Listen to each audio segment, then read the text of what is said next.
दोस्तों, आपका स्वागत है हमारे YouTube चैनल भारतवर्ष की कहानियां पर।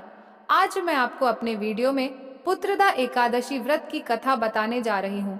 कई स्थानों पर इसे वैकुंठ एकादशी के रूप में भी मनाया जाता है। ऐसा कहा जाता है कि जो भी स्त्री या पुरुष इस व्रत को पूरी श्रद्धा के साथ रखता है, उसे संतान सुख का आशीर्वाद प्राप्त होता है। महाराज युधिष्ठिर ने भगवान श्री कृष्ण से कहा, हे प्रभु, आपने मुझे कामिका एकादशी का महत्व बताकर मुझ पर बड़ा उपकार किया है।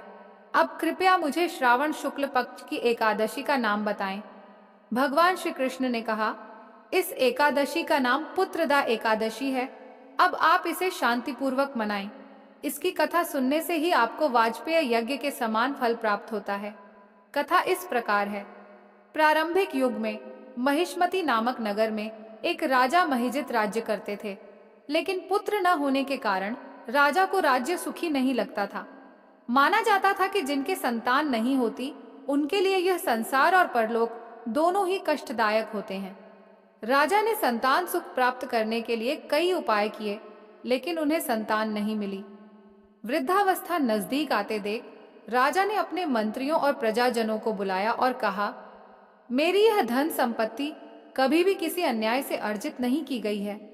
मैंने कभी देवताओं या ब्राह्मणों का धन नहीं छीना है, न ही किसी का अहित किया है। मैंने हमेशा धर्म का पालन किया है, फिर भी मुझे संतान सुख प्राप्त नहीं हुआ। इसका क्या कारण है? राजा महिजित के इस प्रश्न का उत्तर खोजने के लिए मंत्री और प्रजाजन वन में गए। वहां उन्होंने महान ऊर्षि लोमेश को देखा। उन्होंने ऊर्षि को प्रणाम किया और राजा की समस्या बताई।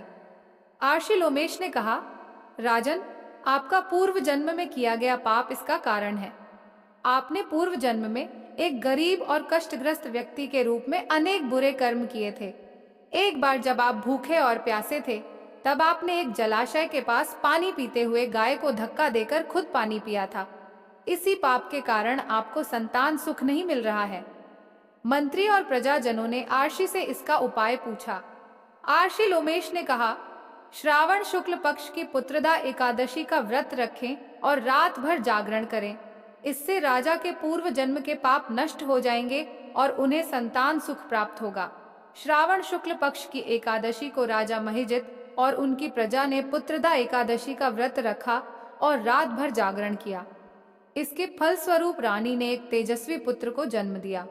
इस प्रकार श्रावण शुक्ल पक्ष की एकादशी को पुत्रदा एकादशी कहा जाता है। जो भी संतान की इच्छा रखते हैं, उन्हें इस व्रत को अवश्य करना चाहिए। इस कथा को पढ़ने और सुनने से सभी पाप नष्ट हो जाते हैं और इस लोक में संतान सुख भोगकर परलोक में स्वर्ग प्राप्त होता है। यह थी पुत्रदा या पवित्र एकादशी की व्रत कथा। आशा है कि आपको पुत्रदा एकादशी व्रत की कथा से संबंधित ये बातें पसंद आई होंगी। आपको यह वीडियो कैसा लगा? कृपया कमेंट बॉक्स में बताएं। और अगर आप चैनल पर पहली बार आए हैं और अभी तक हमारे चैनल भारतवर्ष की कहानियां को सब्सक्राइब नहीं किया है, तो कृपया चैनल को सब्सक्राइब करें और बेल आइकन दबाएं। आपको इस चैनल पर अपलोड होने वाले नए वीडियो का नोटिफिकेशन समय पर मिल जाएगा।